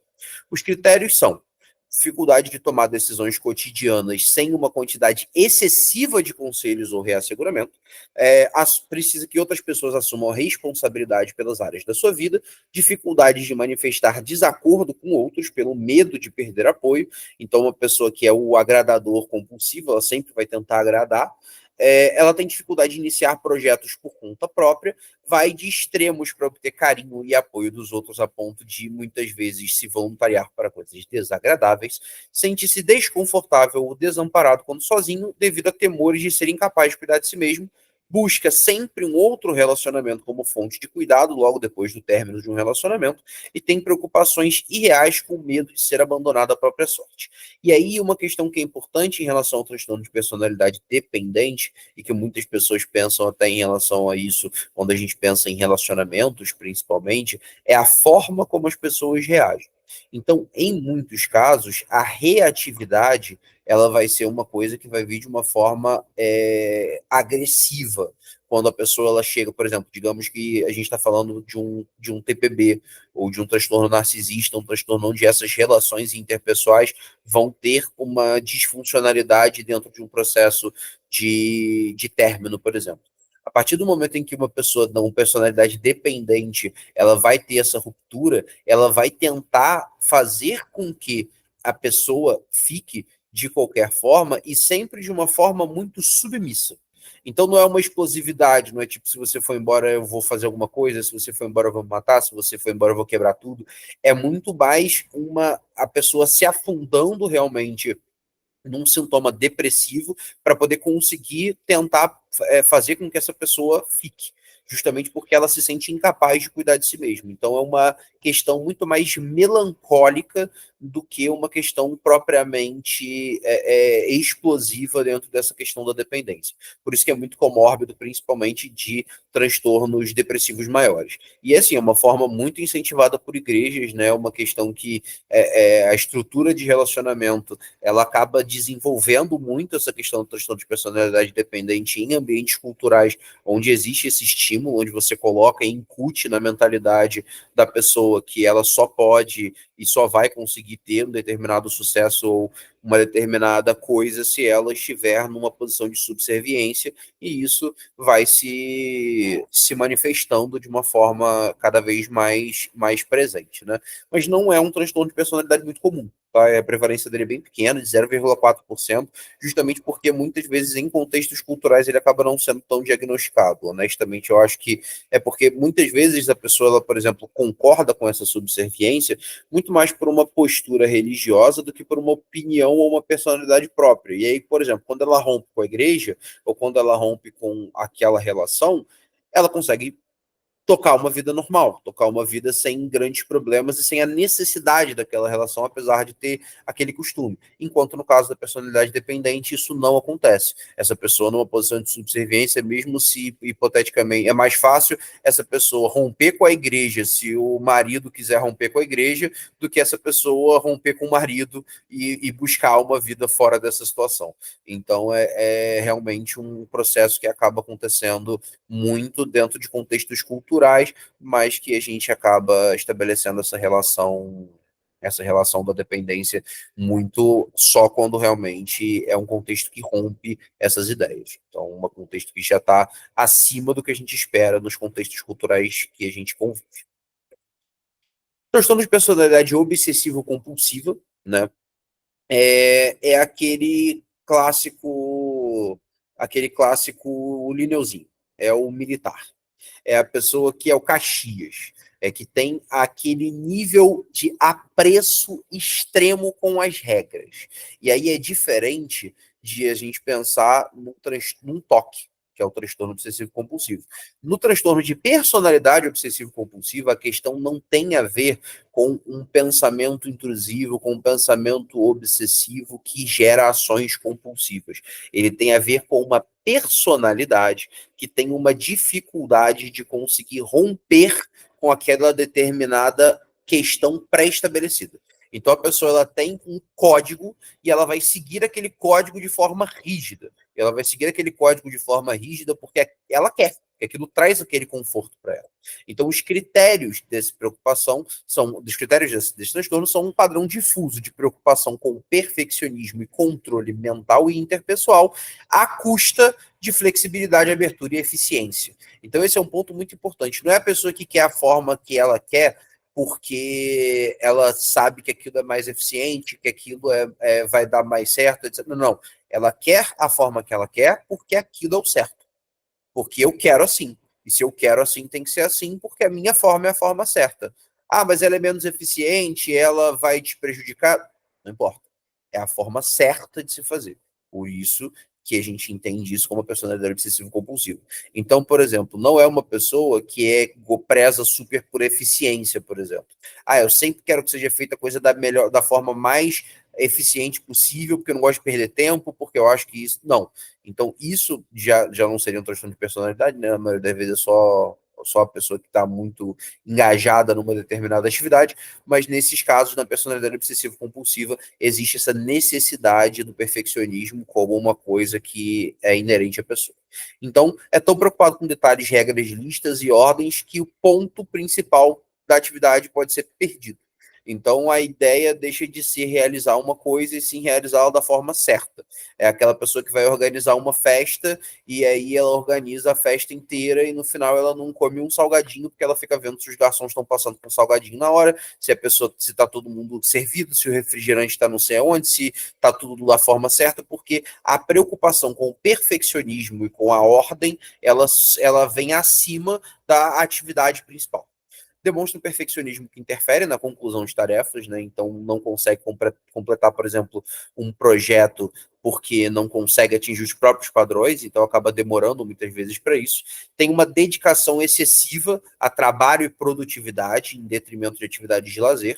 É muito inflexível, escrupuloso e consciencioso em relação a principalmente coisas de moralidade. Então existe aquele próprio código de ética, existe uma questão de você ter especificamente aquela determinada coisa daquele determinado jeito e que se alguém rompe aquele jeito, ou rompe a lei, ou rompe aquilo, isso se torna um problema muito grande, mesmo que isso seja uma questão pequena. Então, por exemplo, uma pessoa que vai ficar enchendo o saco se você baixar um filme pirata, hipoteticamente.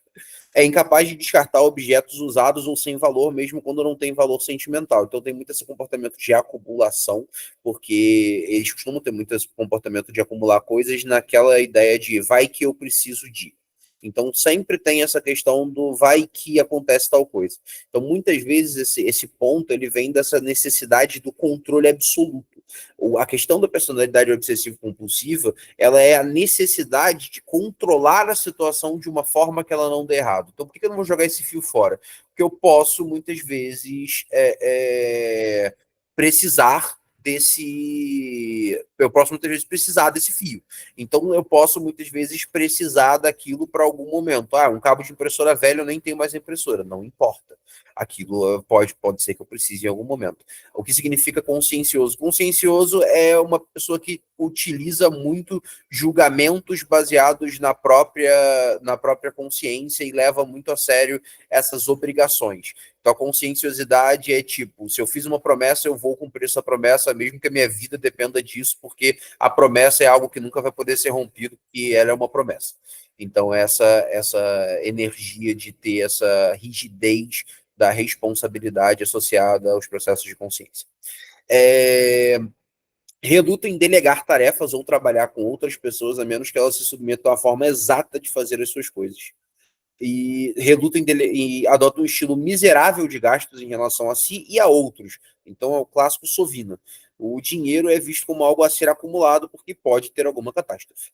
E exibe rigidez e teimosia. Então é sempre aquela pessoa que vai ter a necessidade de controle da coisa, porque essa necessidade de controle ela vai trazer uma hipotética paz.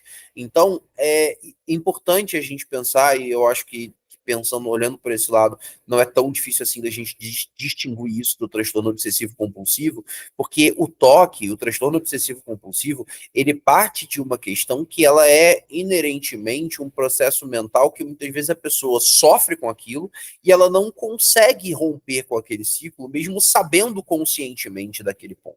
Enquanto uma pessoa com uma personalidade obsessivo-compulsiva, ela não vai ter nenhum sequer uma explicação racional para aquilo. Ela quer que as coisas sejam feitas daquela determinada forma, porque ela sente que aquela é a melhor forma e ela está bem com aquilo. Na maioria dos casos, na personalidade obsessivo-compulsiva, quem tem problema são os outros.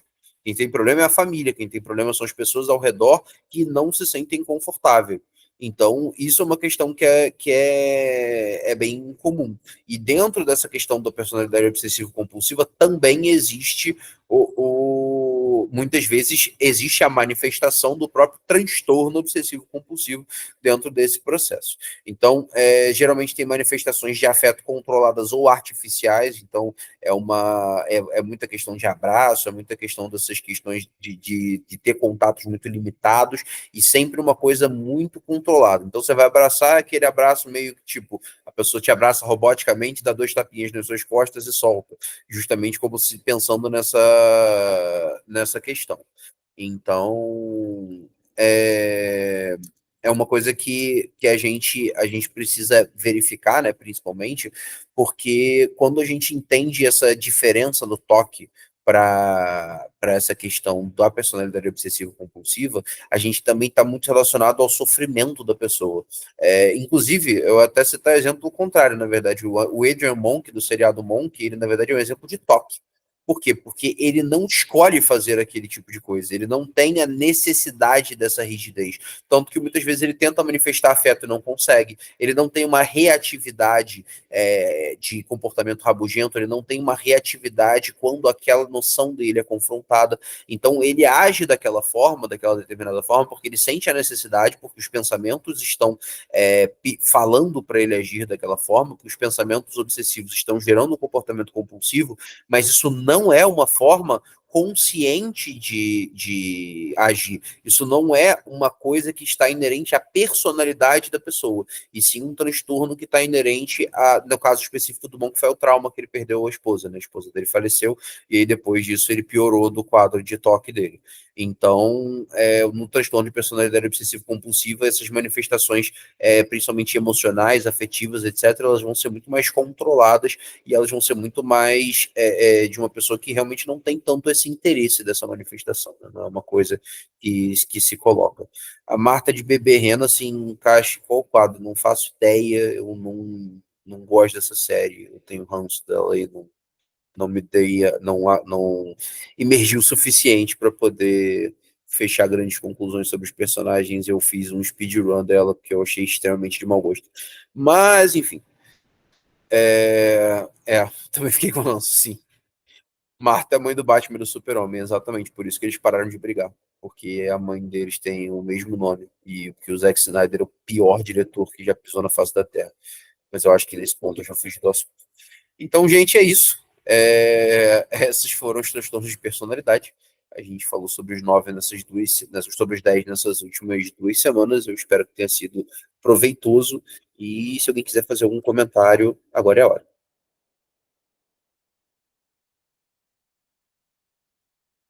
É isso, né? São 10h10 da noite. Eu acho que ninguém mais quer fazer comentário. Todo mundo só quer ir dormir. Então, desculpem pelo atrasinho no começo. Wagner, diga. Não, só agradecer mesmo a disponibilidade e todo o debate foi muito bom, foi muito esclarecedor. Eu queria agradecer em nome de todo mundo, principalmente do pessoal do servidor, etc. Não, obrigado. Foi muito proveitoso para mim também.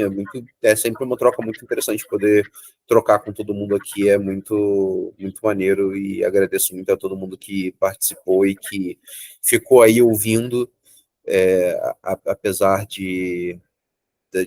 da visão do DSM ela ser amplamente criticada e eu concordar com boa parte das críticas. Eu acho que é importante a gente conseguir ter essa noção de qual que é a visão atual para a gente poder conseguir justamente propor diferentes formas de se analisar, né? Diferentes formas de reduzir o sofrimento das pessoas para a gente entendê-las e elas se entenderem melhor. E é isso.